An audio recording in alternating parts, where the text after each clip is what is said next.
ఈ భయ్య వాళ్ళు నేపాల్ నుంచి వస్తున్నారంట కేदारनाथ दर्शन की। अभी कितना दिन हो गया जी? वो 1 महीना 16-17 दिन। अच्छा अच्छा अच्छा। కాలికి చెప్పులు కూడా లేవు, చాలా గ్రేట్। ఓకే భయ్యా, జై శ్రీరామ్। ఉత్తరాఖండ్ యాత్ర డే 2లో ఈరోజు ఏప్రిల్ 24 ఉదయం 9:30 అవుతుంది। ఈరోజు నేను హరిద్వార్ నుంచి బద్రీనాథ్ మార్గం మీదుగా ప్రయాణం చేస్తున్నాను।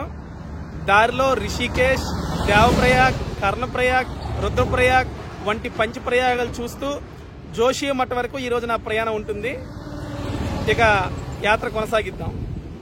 ప్రజెంట్ హరిద్వార్ నుంచి బద్రీనాథ్ వెళ్లే హైవే మీద ఉన్నాను।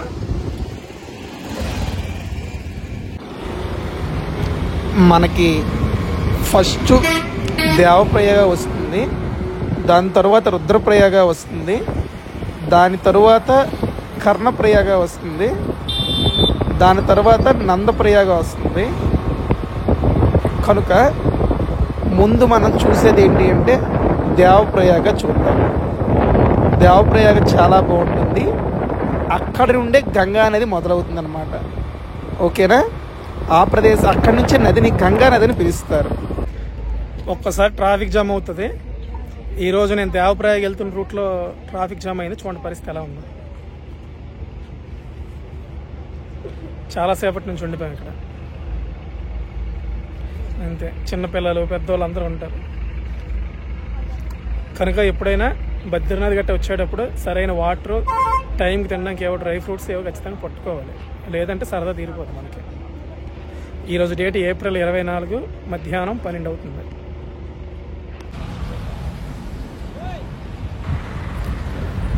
భాగీరథి, అలకనందా నది, ఈ 2 దేవనదులు కలిసి సంగమ ప్రదేశమే ఈ దేవప్రయాగ్।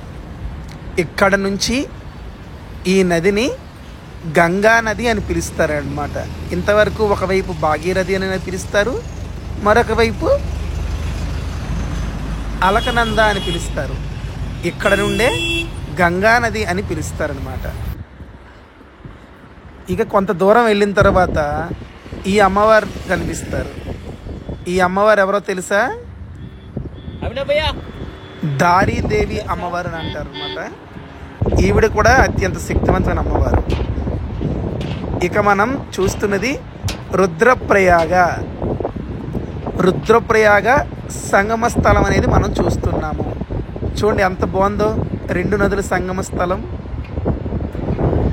అలకనంద, మందాకిని కలిసే అద్భుతమైన ప్రదేశమే ఈ రుద్రప్రయాగ।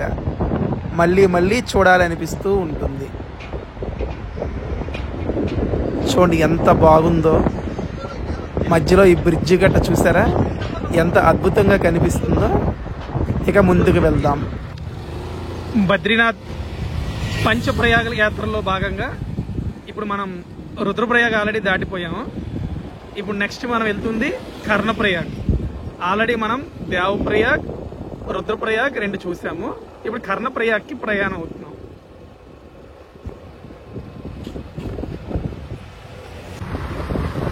ఇప్పుడు మనం కర్ణప్రయాగ్కి వెళ్తున్నాం కదా।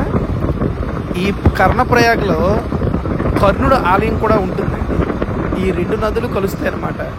అక్కడ ఏ నదులు కలుస్తాయి అంటే పిండార్ నది, అలకనందా నది, ఆ 2 నదులు కలుస్తాయి। ఆ విషయాన్ని పక్కన పెడితే కర్ణుడు ఈ సంగమ స్థలం దగ్గరే ఎంతో సాధన చేసి శక్తులు పొందినటువంటి ప్రదేశం కూడా ఇదేనంట। చాలా అద్భుతంగా ఉంటుంది, చూద్దాం పదండి।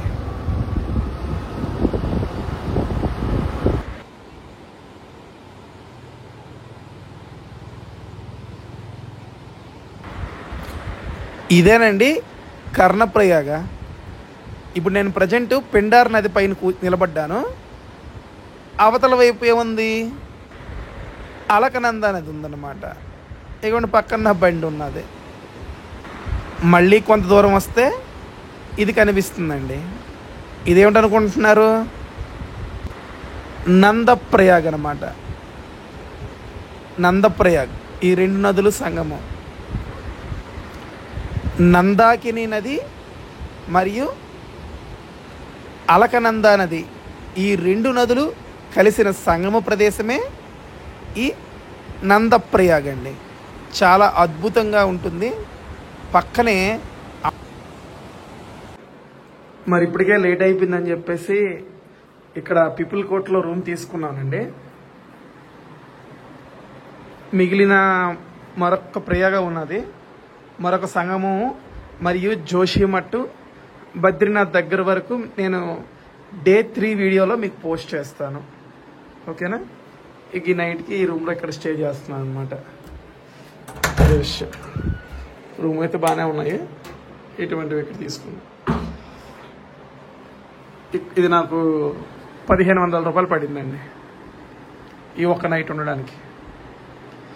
మన ఛానల్ని ఇంతవరకు సబ్స్క్రైబ్ చేయకపోతే సబ్స్క్రైబ్ చేయండి, లైక్ చేయండి.